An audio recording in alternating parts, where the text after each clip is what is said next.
এমন সময় Scotland ইয়ার্ডের mister Lestrade খুব গম্ভীরভাবে চিন্তামগ্ন মুখে আমার বসার ঘরে ঢুকলেন।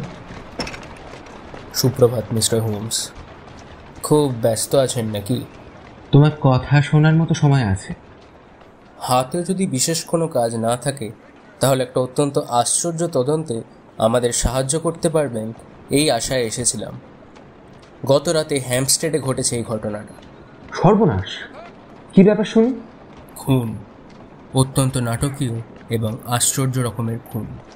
আমি জানি এসব ব্যাপারে কতখানি উৎসুক আপনি, তাই বলছিলাম দয়া করে যদি অ্যাপেল রোড টাওয়ারে আপনার পায়ের ধুলো দিয়ে আপনার মূল্যবান পরামর্শের সুযোগ নিতে দিতেন আমাদের, তাহলে বাস্তবিকই অনুগৃহীত হতাম। আপনাকেই শুধু বলছি, লোকটা একটা আস্ত শয়তান।